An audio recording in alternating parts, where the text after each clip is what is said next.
종교는 이 세상 일을 하는 것이 아니라 저 죽음 이후에 내세 일만 해야 된다. 정치를 하면 안 된다. 이걸 계속 강조하는 겁니다. 예, 부담 넘고 있어요. 자, 그렇게 이제 일제시대 때 막 우리가 세뇌를 당한 거예요. 자, 그러다가 우리가 헌법을 만들었습니다. 1948년도. 그래, 헌법을 만드는데 어떻게 만들었느냐?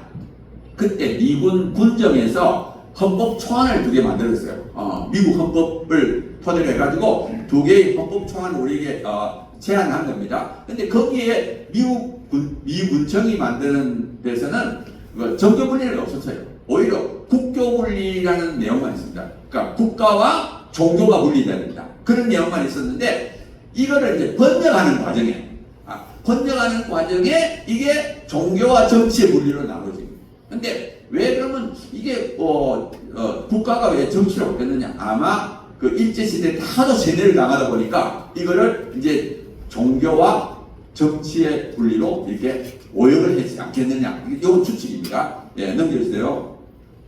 자, 그래서 이제 우리나라만 지금 이게 정교 분리 조항이 있는데 지금 보면은 국교, 그러니까 국가의 종교를 금지한다는 조항이 있어요. 그러니까 우리는 헌법에다가 우리나라는 국교가 없습니다 하는 데가 있어요. 거기 보면은 좀 글자가 작긴 한데 미국, 독일, 프랑스, 스페인, 호주, 러시아, 브라질 여기서는 우리나라는 국교가 없습니다 하고 되는 데가 있고요. 그 다음에 또 어느 나라는 종교와 국가가 분리됩니다 하고 규정. 그걸 보면은 이탈리아, 포르투갈, 필리핀, 멕시코, 우즈베키스탄, 슬로베니아, 폴란드, 헝가리 여기는 국가와 종교가 분리된다 하고 이렇게 돼 있어요.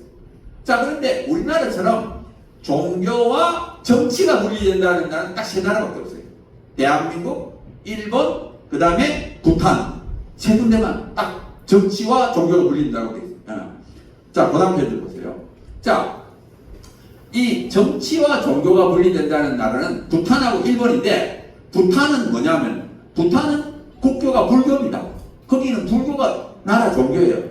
일본은 또 천황이 있습니다. 천황. 그러니까 일본하고 부탄은 그 종교가 있기 때문에 국가와 종교가 분리될 수가 없죠. 왜? 국가 자체가 종교가 있는데 어떻게 국가하고 종교가 그러니까 어쩔 수 없이 정치와 종교가 분리된다고 헌법되어 있습니다. 근데 우리나라는 참 신기하게도 국가 종교가 없다고 하면서 종교 분리를 택한 유일한 나라.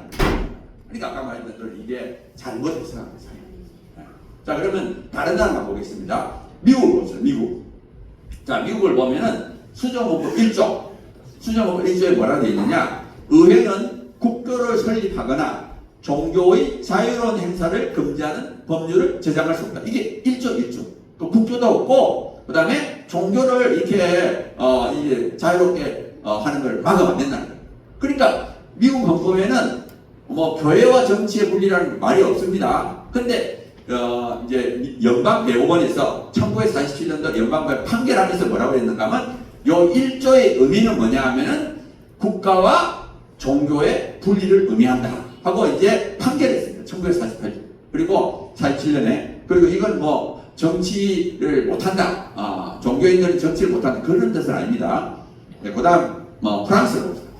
프랑스도 라이시테라는 이제 내용인데 라이시테가 뭐냐 하면은 공적 영역에서 종교의 영향을 배제하고 국가의 중립성을 유지하는 원칙. 이게 라이시테. 이게 이제 1905년도에 프랑스에서 교회와 국가의 분리에 관한 법을 만들었습니다.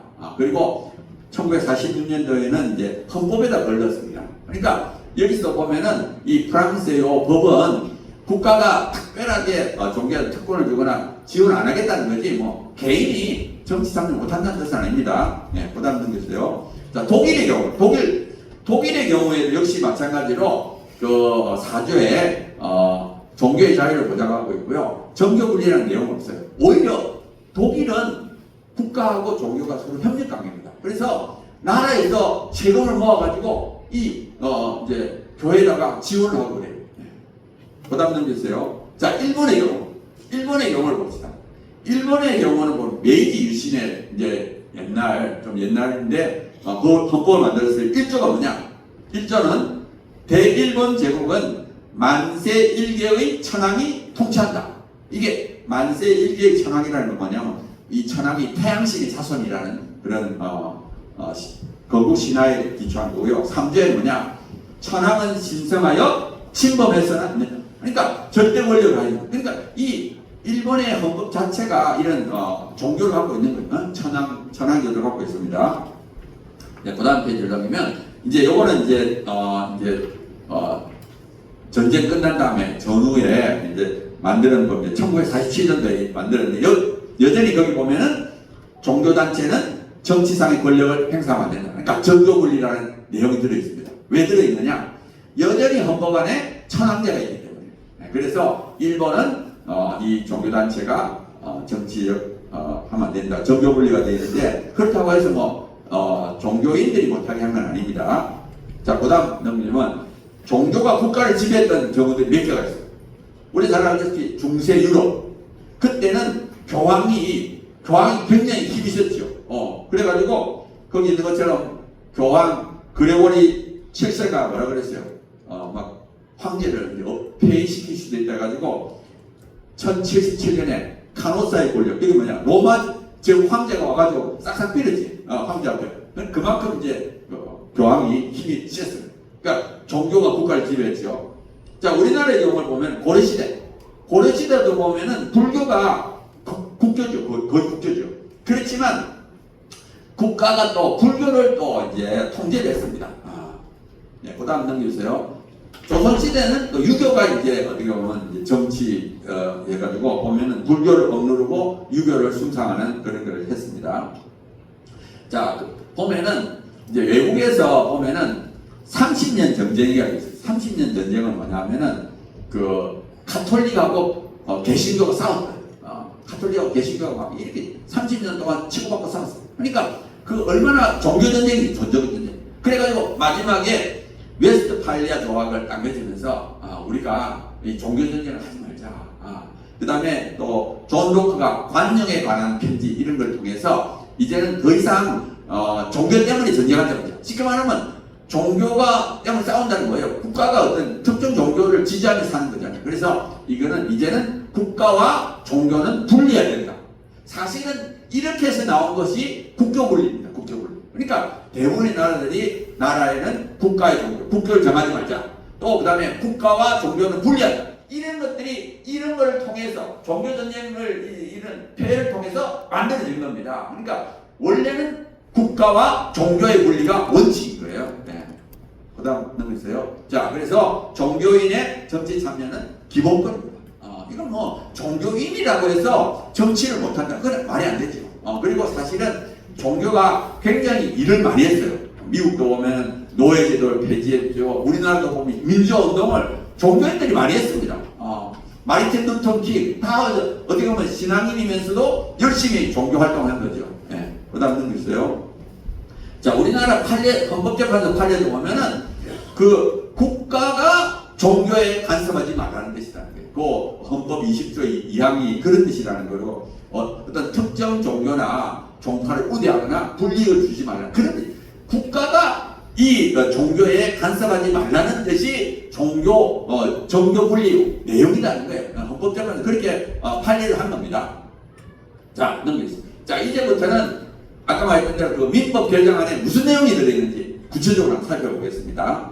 자, 이번에 이제 바뀐 내용을 보게 되면 37조에 바뀌는데 주무관청, 그러니까 이제 법인은 항상 관청이 있습니다. 어디 뭐 되죠. 자, 거기서 이제 여러 가지 조치를 할 수 있다는 거예요. 예를 들어서 참고 자료도 제출해라 그러고 재산 검사하고 뭐 출석해서 진술하고 이런 것들을 하는데, 자, 요런 걸 이제 그러니까 얼마든지 이제 관청에서 뭐 이런 것들 할 수 있는데 그 밑에 보면 사절을 보면 긴급을 요하거나 의견 제출의 기회를 주면 목적을 달성할 수 없대. 그러니까 말하지 않고 갑자기 가야 된다는 거예요. 우리가 갈게. 그러면 벌써 막 숨겼을 수 있잖아요.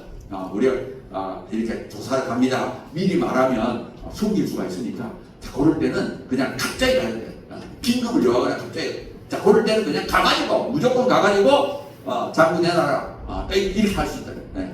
자, 그 다음 보면은 또 허가를 취소할 수 있다고 되어 있는데 보면은 아까 말했던 대로 정교분리의 원칙 또는 공직선거법 선거법 등 관계법령을 위반하여 조직적, 체계적으로 정치활동에 조직적, 반복적으로 개입한다. 그러니까 이 종교단체가 조직적으로 정치활동을 하든지 또 정교분리 원칙은 이제는 뭐 이렇게 허가를 취소할 수 있다.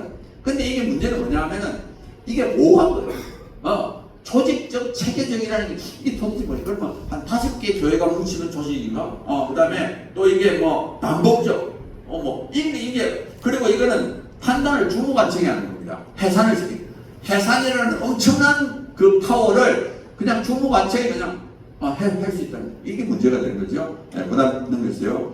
자, 그 다음에 보면 또 뭐가 있냐면 의심할 만한 상당한 이유가 있을 때는 예를 들어서 뭐 재산에 대한 거를 자료도 제출할 수 있다는 거예요. 그 다음에 뭐 여러 가지 질문도 하고 이거는 뭐야? 의심할 만한 상당한 이유. 그러니까 이게 분명한 증거가 있는 것도 아니야. 그냥 자기가 생각할 때 이거 좀 찜찜하다. 그러면 이제 언제든지 가서 검사할 수 있는 거예요. 그리고 맨 마지막에 말이야.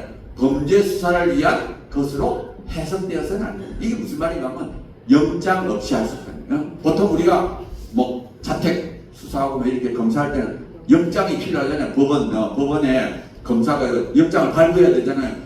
그런 필요 없다는 거예요. 이건 범죄가 수사가 아니기 때문에 그냥 영장 없이도 그냥 언제든지 가서 할 수 있다. 이렇게 돼 있어요. 네. 그 다음 넘겼어요.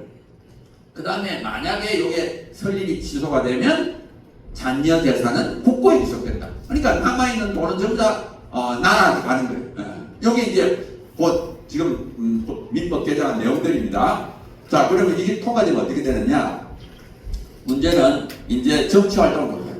우리가 만약에 열심히 막 차별금지법, 막 낙태 이거 막 하는데 이게 다 정치활동, 코에는 코는데 이게 정치활동일 수 있죠. 아니 국회에 있는 법을 만드는 걸 반대하고 있는데 이게 정치활동이 아니라고 정치활동이라고도 할 수 있는 거죠. 그 다음에 이제 만약에 교단이 없어졌고요. 저거는 문제 밑에 뭐 교회는 해산이 안 된다. 교단 자체가 없어져 버리면 이제 큰일 나잖아요. 자, 그 다음 단계 있어요. 자, 그런데 이분들은 뭐라고 그러는가 하면 자기들은 우리 기독교 개신교가 아니다. 자기들이 원하는 거는 통일교하고 신천지다. 이단들을 없애야 되지 않느냐 이렇게 하니까 좀 그 말 들으니까 좀 그것도 없애야 될 것 같기도 하고. 근데 이제 한번 보세요. 통일교하고 신천지가 어떻게 되어 있느냐? 통일교는 지금 보면은 재단이 있습니다. 세계평화의 통일 가정연합 유지재단이라는데 자산 총액이 얼마냐? 176만 원. 물론 이제 1963년도에 만들어졌어요. 그러니까 오래됐죠. 벌써 뭐 60년 전에 하면서 그때 해가지고 자산이 176만 원. 그러니까 이거 해산해도 아무 소용없어. 실제 돈은 어디 있느냐? 밑에 있는 회사들이 있어요. 모나영금, 일산, 석재, 일화, 제일여객, 세계일보, 뭐 기업체들이 이게 전부 다 돈이야, 돈. 그러니까 법인 하나 없어도 아무 상관없습니다. 그 다음 넘겼어요. 또 신천지는 우리하고 있어요. 신천지는 교단이 있습니다. 교단에 약 6억 정도 돈이 있습니다. 그 다음에 이제 개별교회. 요거는 이제 우리 교회들하고 똑같습니다. 넘겼어요. 자, 이제 일반 종교들, 천주교, 불교, 원불교. 이제 천주교, 불교, 연을 보면 이건 재단, 법인으로 되어 있습니다. 그 다음 넘겼어요. 기독교도 마찬가지. 사단법인, 재단법인으로 되어 있고요. 그러니까, 그, 기독교도 이제, 감리교, 침례교, 백석인데 다 재단입니다, 재단. 그리고 또, 우리 한국교회 총연합, 한국기독교 총연합, 한국교회랑 이게 다 재단입니다. 사단과 재단으로 되어 있습니다.